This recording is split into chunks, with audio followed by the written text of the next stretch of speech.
Rivals 3D, the very first Rivals of Aether 2 monthly event has begun. The theme of this month being retro skins. Wait, actually that's the retro skin. This month's theme is low poly skins. Now, these may or may not be based on a popular old school platform fighter with mind-boggling graphics. And that's sort of the point, it's going for that Smash 64 aesthetic, which is way more interesting than just Halloween or Christmas.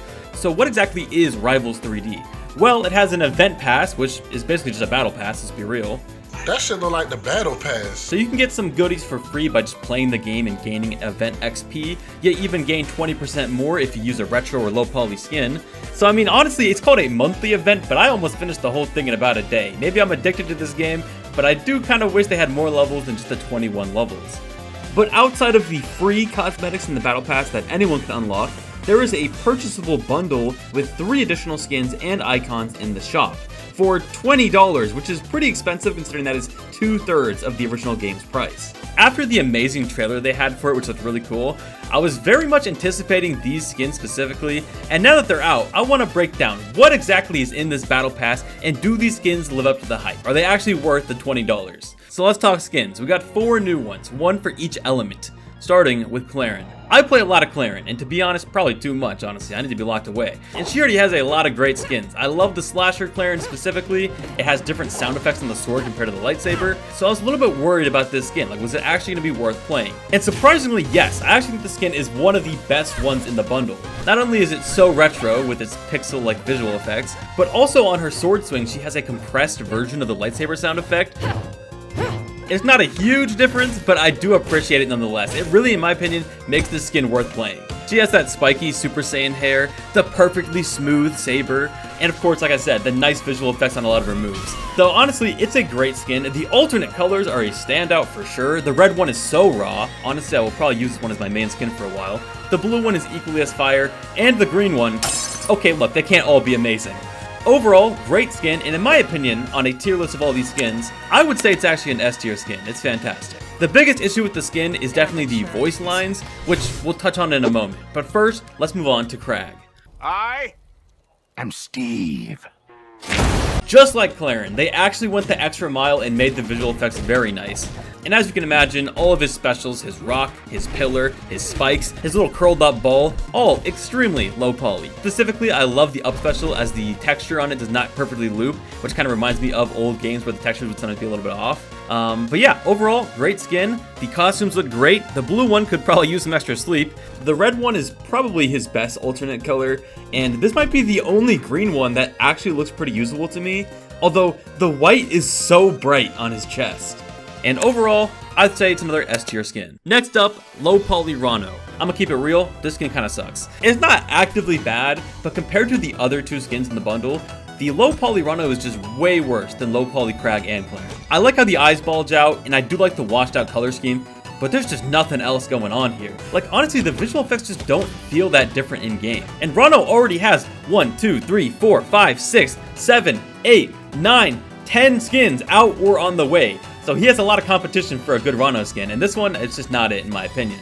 And considering how many skins he has, I'm surprised they even gave it to Ranno. I wanted some kind of blocky Roblox looking Orcane to add to my collection. Like, I'm not sure if I'm the only person who noticed, but I low-key feel like Ranno has been replacing Orcane. This is Orcane erasure. Like, all the marketing, you see Ranno as the water rep. Like, I know Orcane's gotten some love in the past, but I'd like to see some more Orcane skins. Now back to the skin, again, I think it's just pretty mid. The alt colors are probably the weakest of the bunch. The green one is an atrocity. I would never use that. I think it's too generous to put it any higher than C tier, just because the other Ranno skins are just a lot better in my opinion. And lastly is low Poly Wrastor. I'm honestly surprised they even put Wrastor as the free unlockable skin, considering like nobody plays Wrastor. According to Steam data, he is the least popular character. Wrastor's goggles look great in the low poly aesthetic. I think his hand wings look great in the clunky style. And the alt colors, again, are fire. Chicken Wrastor, blue slushy Wrastor, green is okay. I mean, like, come on, the green ones are always kind of just okay.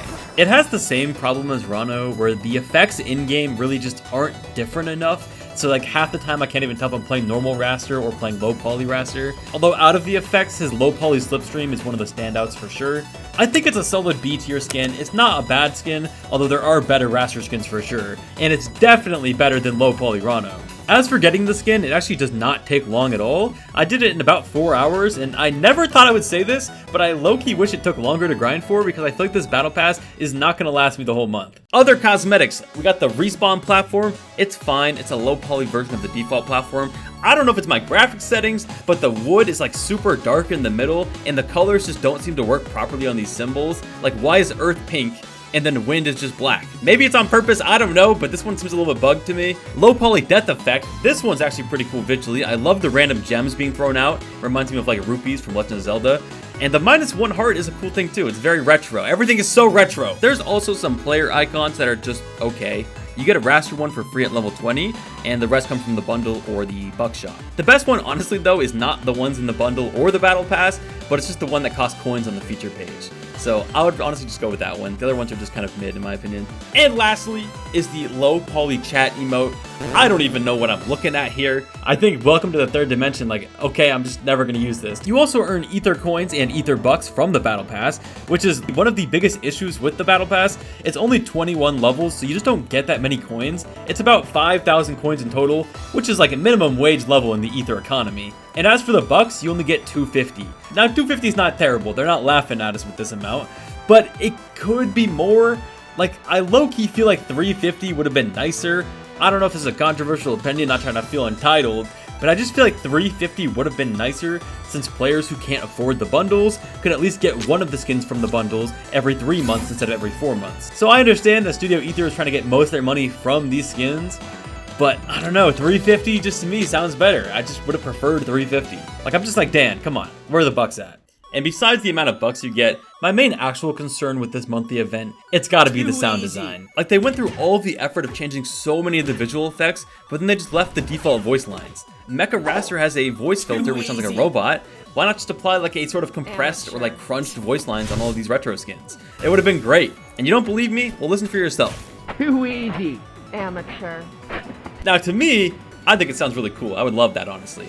Now, maybe you think that sounds bad, but I think these sort of crunchy, old-school voice lines would have been so fire for the skins.